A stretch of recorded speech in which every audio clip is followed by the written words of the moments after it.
C'est un animal pas comme les autres qui vient d'être accueilli à l'EHPAD de Beauvoisin. Ce n'est pas un chat ni un chien, mais un petit phoque blanc qui répond au nom de Paro.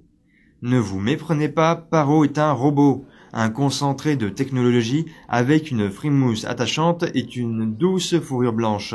Mais quelle est l'utilité de ce robot ? Il faut savoir que Paro, c'est 10 années de recherche et développement. Et donc, effectivement, il a été conçu pour essayer d'apporter aux patients atteints d'Alzheimer et troubles apparentés la même valeur ajoutée thérapeutique, je dirais, que la thérapie animalière, c'est-à-dire jouer sur le bien-être, sur la communication, l'interaction sociale.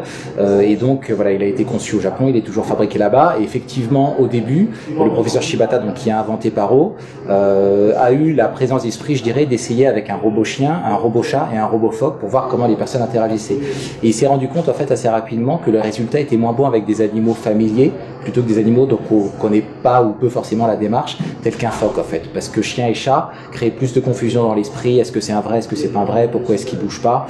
Et il pouvait y avoir certaines appréhensions par rapport à des risques de griffures, morsures, certaines anxiétés qui ressurgissaient. Donc voilà, l'idée c'était de couper un peu le côté réminiscence et partir sur un animal neutre. Tu me donnes de la joie. Il a différents capteurs à l'intérieur sous sa fourrure, qui sont des capteurs tactiles, capteurs de pression. Il a des capteurs de positionnement pour savoir si on tient de manière verticale, horizontale, et il a 3 microphones pour capter l'intonation de la voix. Si je dis Paro fait le beau, il va pas comprendre. Par contre, si je lui parle de manière douce ou de manière agressive, il va être capable de faire le distinguo, avec le français qui fait partie en fait des intonations qu'il est capable de reconnaître. Et donc en fait, toutes ces données par rapport au comportement des personnes, la manière dont on va caresser Paro à fréquence plus ou moins importante, de manière plus ou moins agressive, il va analyser tout ça à l'aide d'un algorithme et il va répondre en fonction à travers différents mouvements au niveau des nageoires, au niveau des yeux, au niveau de la tête qui va s'élever ou s'abaisser. Et donc en fait tout ça c'est pour vraiment travailler de manière proactive soit les troubles du comportement en réduisant l'anxiété, l'agressivité, la déambulation, soit jouer de manière proactive sur les troubles de la communication en favorisant le langage et en étant un outil d'interaction sociale. Les cadres de santé de Saint-Gilles, donc Alain Lefebvre et Véronique Alabos, cadres de santé ici, avaient eux de leur côté entendu parler de ce robot, dont Monsieur Mézières vous a dit qu'il avait démarré sa carrière en France assez tardivement et sur la paix de Paris et sur les hospices civils de Lyon. Et il est venu nous faire une démonstration.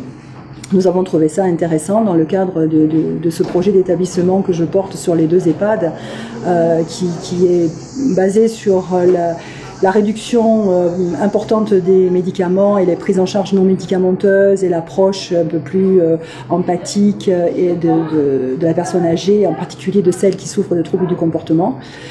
Et donc voilà, on s'est retrouvés sur ce projet-là. Comme je l'ai dit tout à l'heure, c'est vrai que le Lions Club a fait du travail parce qu'il s'est agi de persuader les équipes du Lions Club que le projet était pertinent, puisqu'ils n'en avaient jamais entendu parler, qu'ils étaient extrêmement intéressés par encore la pratique snozolène, mais que Paro, personne ne le connaissait à cette époque-là. Donc le Lions Club m'a accompagné et nous voilà aujourd'hui pour la livraison de ce petit robot. Donc ce sont ces 2 clubs qui ont rencontré les cadres de santé de l'EHPAD et ces cadres de santé nous ont dit que plutôt que de faire de snozolène ici, ils préféraient s'orienter vers ce nouveau dispositif qui est très innovant et qui s'adresse non pas comme la salle snozolène au sens, c'est-à-dire les 5 sens sollicités dans la salle, tandis que là, il y a un côté affectif. Côté affectif qui ne peut qu'apporter du bien-être aux personnes qui sont pensionnaires de l'EHPAD. Alors aujourd'hui dans le monde il y en a entre 3000 et 3500, voilà. En France il y en a 22 uniquement, premier établissement à avoir accueilli Paro, date de juillet 2014. Donc voilà, c'est très récent sur la France, c'est quelque chose qui est déjà reconnu comme dispositif médical aux États-Unis par le FDA. Donc voilà, c'est pas quelque chose qui est très nouveau en soi, mais en France oui, la France découvre Paro, donc c'est quelque chose qui reste récent, mais avec des bons résultats. Quels sont les résultats et les effets bénéfiques de Paro sur les résidents de l'EHPAD ? Là, aux premières constatations de ce qu'on a pu voir, c'est vrai que ça permet de créer du lien, ça leur apporte beaucoup d'affection aussi. On a pu voir des résidents vraiment touchés, émus. Ça permet aussi d'avoir un côté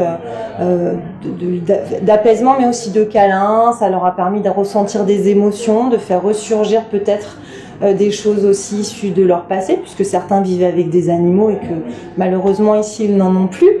Et c'est vrai que je pense que pour les personnes notamment qui ont des troubles du comportement, ça peut leur permettre vraiment de les apaiser, de les calmer, de les détendre et de pouvoir prendre du recul et d'être plus calme. Un point positif pour l'EHPAD de Beauvoisin qui signe sa volonté d'améliorer le bien-être de ses patients et qui, grâce au Lions Club, offre des moments riches en émotions et d'apaisement aux résidents.